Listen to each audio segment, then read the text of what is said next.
Hi there, it's Layla Saad here, and I'm back again to talk about my new book, Me and White Supremacy. So, this is actually the third video in this series that I'm doing. The first video was about Me and White Supremacy, the book, and overall sort of introduction to it. And I talked about week one, which of the book, of the challenge, week one, which is about the basics. Then the last video I did before this was on week two, which is about anti-Blackness. I'm looking for the exact words. Anti-Blackness, racial stereotypes, and cultural appropriation. And in today's video, I'm going to be talking about week three, which is allyship. So I'm doing these videos so that you can get a little insight into the book that's coming, so that you can see the difference between how we started with the Instagram challenge, how it evolved into the workbook, and what we have now in front of us. So I'm holding the UK version here. The orange book is the UK version. The blue book is the US version, and I talk about in the first video, what are the differences and the similarities between the two. So let's talk about week three. Week three, allyship. I say in week three, we look at the concept of allyship and the behaviors, thoughts, and actions that often contort what this term means. Now, many people are often coming into this book, coming into this work with the feeling that either I'm already one of the good ones, I already know I'm an ally, and this is, I'm doing this work because I'm an ally, and this basically I'm affirming the fact that I'm an ally, and that's why I'm doing this work.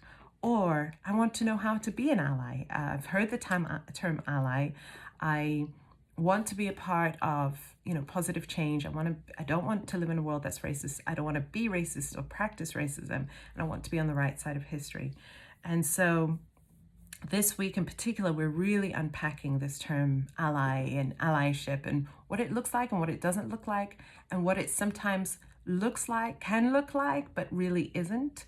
I'll talk a little bit about that in a moment.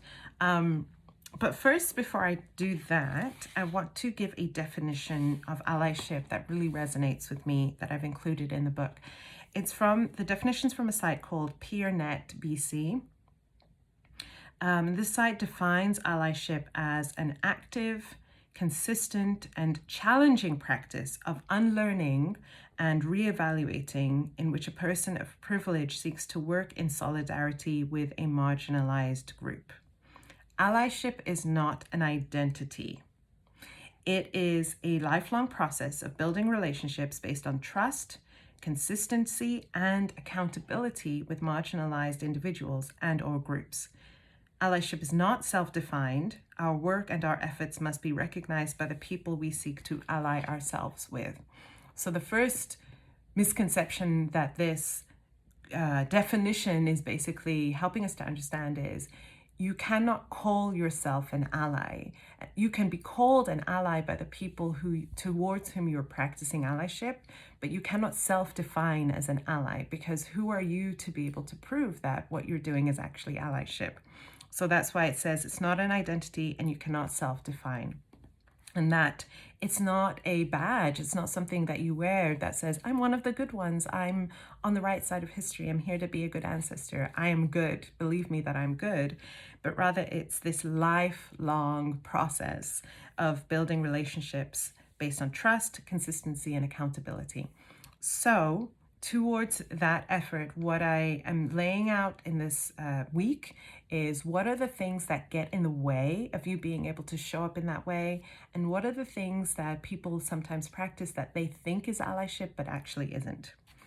So in this week, day 15 to 21, with day 21 being the review day, day 15, sorry, I'll just run through it. So we're going to be looking at white apathy, white centering, tokenism, white saviorism, optical allyship, and being called out / being called in, which I know is a big, it's a big one for a lot of people, the being called out or being called in for intentionally or unintentionally practicing racist behaviors. So I'm going to do a quick reading from week three, and the day that I've chosen today, the day I've chosen to look at today is white centering. And the reason why white centering is included in the week about allyship is allyship, the practice of allyship is really about decentering yourself and really about putting the marginalized people towards whom you're trying to practice allyship with as the center. But white centering gets in the way of that. And I want people to be able to understand what white centering is, what it looks like. It's very subtle. Last week in week 2, when we talked about week 2, that was kind of like the thing that most people those were the things that most people are familiar with when we talk about racism, the anti-Blackness, the stereotypes, cultural appropriation. White centering doesn't necessarily look racist, but it's still a part of white supremacy, and it allows white supremacy to continue to perpetuate. And I talk about why in this book. So here we go for the reading. Why do you need to look at white centering? Like a fish cannot see the water it is swimming in, and like we human beings cannot see the air we breathe, white centering is like an invisible net holding up white supremacy. While it is easy to see and point out the active racist who uses racial slurs, it is almost impossible to see the everyday racism that marginalizes and erases BIPOC, Black people, Indigenous people, and people of color through white centering. White centering is so normal that it barely registers as something that needs to be interrupted or disrupted, and that is exactly what makes it such a dangerous part of white supremacy. White centering is only invisible to those who have not been taught to see it.